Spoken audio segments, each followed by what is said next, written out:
Hey, what's up, buddy? What's happening? So it's Tuesday. I got a trivia question for you. All right. How much does a baseball weigh? In ounces, I should say, in ounces. I should know this. I've never really invest. I don't know. 5 ounces. I was going to make you guess over or under, but 5 ounces. Okay. And you would think, like tennis balls, or I'm guessing like 2 ounces or something, but um, they're not too heavy.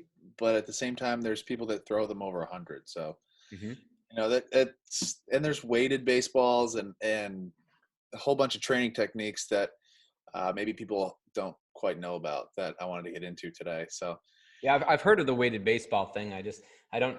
I think a lot of people don't necessarily know how to do it properly. So yeah, and there's a few different uses, and you can kind of use them as like a warm up tool for some activation of your shoulder, elbow, that sort of thing. So as a warm up, and then as a drill to train your arm action, making your arm more efficient. And like the example that I would use to someone is, if I told you, Pat, to throw a 10-pound dumbbell at that wall over there, okay. how are you going to throw it? You're not going to think like, I have to keep my arm in like this. It's going to be so heavy that you have to, your body will just know not to hurt itself. You'll Yeah, there's throw it. there's a lot of work that went into that wall. I'm not throwing a dumbbell at the wall. Yeah, I know. Fenway Park looks pretty good back there. And so there's a few different uses, and I can kind of show, like I have a set here, which this green one is 32 ounces, so 2 pounds. This yellow one, 14 ounces, and this red is a 7. Yeah. And So 32 ounces. That's roughly a little bit more than 6 times a baseball. yeah, yeah. Okay. And so a lot of the uses that I use the green ball for, and I should first say that like this is not for everyone. Most of the weighted ball training techniques are for more advanced throwers, or once you've been working with a coach on technique and sort of um, onboarding yourself to using start at a 7-ounce ball, or you kind of have to train your body. If it's used to throwing a 5-ounce ball and all of a sudden you're asking a 10, 12, your shoulder's not going to be ready for that. Your elbow's not going to be ready for that. So you have to take the precautions to get ready to use it. So Yeah, I would say for anybody, really, I wouldn't do this without talking to a coach first if you haven't done it before and you haven't been trained how to do it. But yeah, yeah, and that's completely what I would say. But there is uses for this that everyone can do. So there's the warm up aspect of it. I'll show you a few exercises. You can literally do these at any time, any day. And it's sort of like the external and internal rotation stuff. You can just work on catching the ball, stabilizing your shoulder at 90 degrees. So you can do that exercise. You can kind of like toss it up and try to catch it slow. yeah, Out, and I mean out.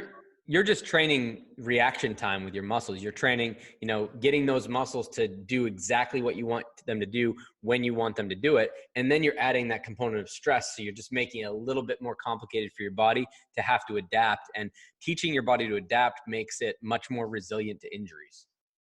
Absolutely. And that's the whole point for this drill. And most all of the warm up, I like to just call them activation drills, because that's really what you're trying to do is activate your muscles, and especially with that shoulder and elbow, get it moving before you're going to try to throw something fast. So another activation drill is you can just take the ball in your hand and start to shake it. And you can kind of hear it, even like you get the ball to move, but you're going to shake it through your entire motion so that your shoulder has to stabilize through the entire. So if you're a sidearm person, you shake it all the way through here. You try to pattern your own arm movements so that everything gets ready to go. And that's just with the 2-pound ball. And so you could do a few examples of a warm-up drill, even with this 14-ounce ball. You could do like a quarterback, drop back drill and throw. And the different reasonings for doing these drills, like with a weighted ball, your arm can't get stuck behind because it has some weight to it. So it's going to be more apt to swing right in the right place because it's heavier. And so you're having to think more about controlling it.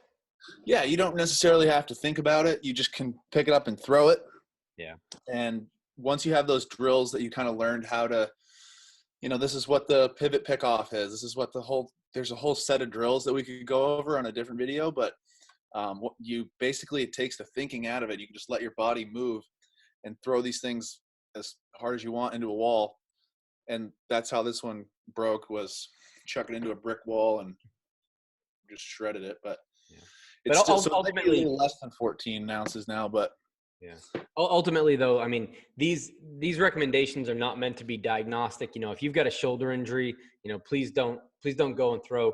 And this stuff is not designed to hurt. You're not supposed to hurt when you're doing these types of drills. So it's important to make sure that if you are going to take this stuff on, you're doing it under the guidance of somebody who knows what they're talking about. And that doesn't mean watching a YouTube video and then going out and doing it. But we're trying to give you some advice on maybe some things to ask about or some things to investigate down the road as you get stronger and get better at baseball or softball or whatever.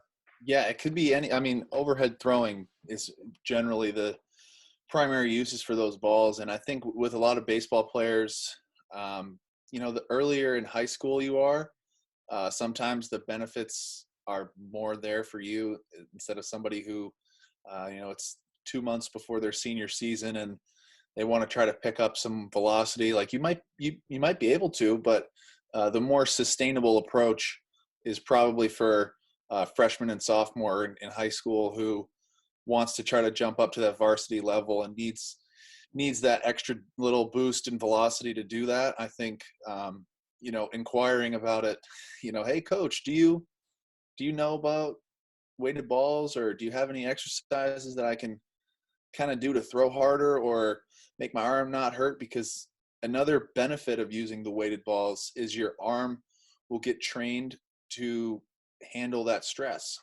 And when you say stress, people think like, oh, your shoulder's going to rip off. Like, it shouldn't hurt to throw these balls. And there's a definite training setup where you learn, okay, maybe Monday, Wednesday, Friday, I'll throw the 7-ounce ball for the first week we'll do 2 sets of 10. Yeah, it's a progression. Exactly. So there's definitely a buildup that needs to happen before you just all of a sudden you're a weighted ball thrower now and do these drills and drills and drills and drills. Like there's definitely a formula or a progression that needs to go on for you to get better doing them. And so just ask your coach about it.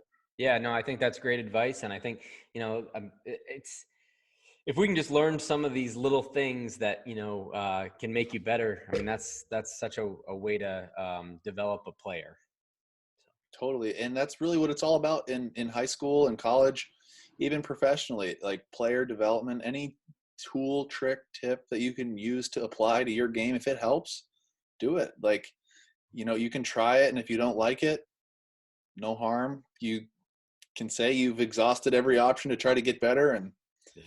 And so that's the thing is if it's something you're interested in and, everybody's goals are different and identifying, all right, I want to be a college player. Okay, well, velocity is a big component of that. Let's work on different drills. So you got to just identify and self-awareness of like, okay, if I haven't thrown much, I probably don't want to start chucking a 12-ounce baseball into a wall. Like I got to build up. So you got to be your own best coach in that sense and know what your body needs.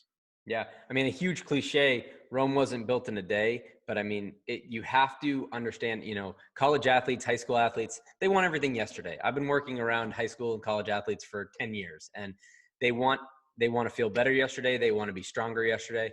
And the reality is that this stuff is a process and you have to appreciate the process and allow your body to get stronger so that you don't get hurt.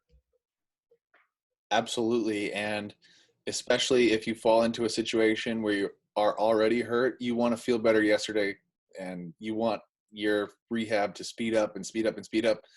But it's most definitely a process and there are definitely resources that you can get better every single day, regardless of your situation. Yeah. So the more ways that you have to get better at your disposal, the better off that you'll be. Good. Yeah. Awesome, Justin.